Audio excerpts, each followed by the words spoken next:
Another fairly common soul pattern in the Nero-related readings was the way that soul growth took place during the period of the persecutions. In such cases, rather than keeping their beliefs hidden to avoid controversy, the individuals were truthful, suffering the immediate material consequences, yet gaining in soul development. For instance, a physiotherapist who received many medical referrals from Casey obtained a reading for himself that described a past life as a soldier named Pompiniel during Nero's persecution of the Christians. He was assigned to the arena where he became masterful in physical combat. He came to respect and love the Christians, eventually joining with the new sect and himself being killed as a Christian convert in the arena. His reading noted that he gained from the experience in his ability to aid others who were ill or physically deranged. As a further influence from his Roman incarnation, he found himself interested in Roman games and clothing, and especially Roman baths, an interest that he utilized as hydrotherapy in his physiotherapy practice. Another case of religious conversion was discussed in a reading for a 1-month-old baby who is said to have lived as Eldorn in ancient Rome. Employed by Nero to administer punishment to the Christians, Eldorn became a believer when he witnessed the faith of the persecuted as they were tortured in the arena. This soul entity gained much during that incarnation in the ability to change his mind and use his will constructively.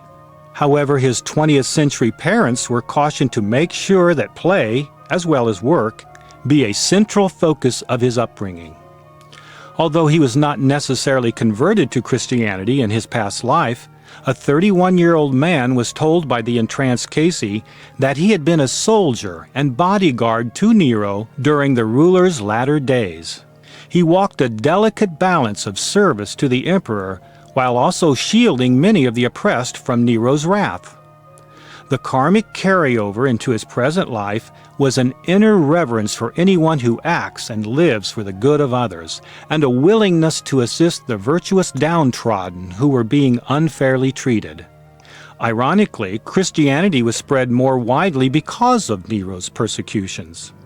An 18-year-old student received a reading that described his past life as an advisor or counselor to Nero.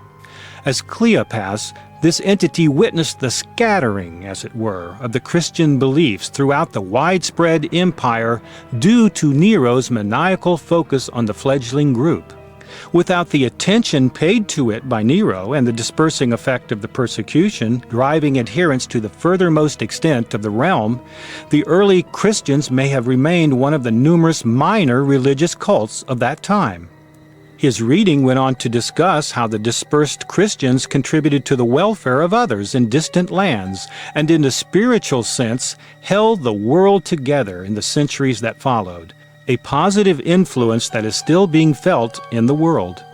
At a personal level, Cleopas lost in a material sense due to his increased sympathy for the persecuted and his assistance in their dispersal, yet gained in spiritual development as he helped others. He was told that his Roman experience provided him with the ability to counsel and advise individuals in vocational activities and personal development. A 43-year-old osteopath received a reading stating that he had been a physician among the nobles of ancient Rome during the reign of Nero, and had even served the emperor himself in that capacity. In the name Thepolia, he extended his services to friend and foe alike, while developing a keen interest in the persecuted Christians who were so dedicated to an ideal that they would give their lives for a cause and bless those who persecuted them. His reading observed that music from stringed instruments had a peculiar effect from many of the hideous yet beautiful experiences in that Roman life, an echo in the vibrations of the very soul of the entity of this man. Considering that Nero played the harp fanatically, one can gather that Cleopas must have witnessed Nero giving a performance while the Christians were assaulted, a sight both hideous and beautiful to the physician who appreciated the devotion of the followers of Jesus.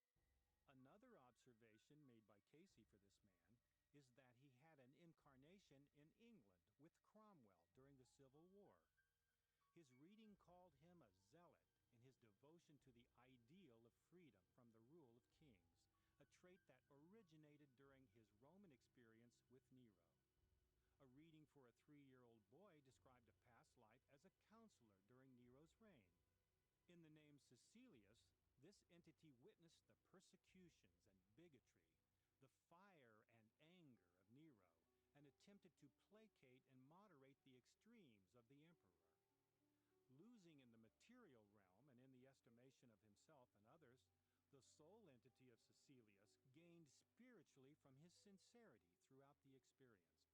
In his present incarnation, the parents of this child were instructed to use positive suggestions as he fell asleep each night to redirect any negative tendencies into constructive channels. With regard to the case of Nero himself, the outcome for the 20th century incarnation of this soul entity was overshadowed by the karma of that infamous past life. Follow-up correspondence indicates that the man who had been Nero lived for 18 years after his accident, completely helpless and entirely dependent upon charitable Christians for every aspect of his life. Thus the wheel of karma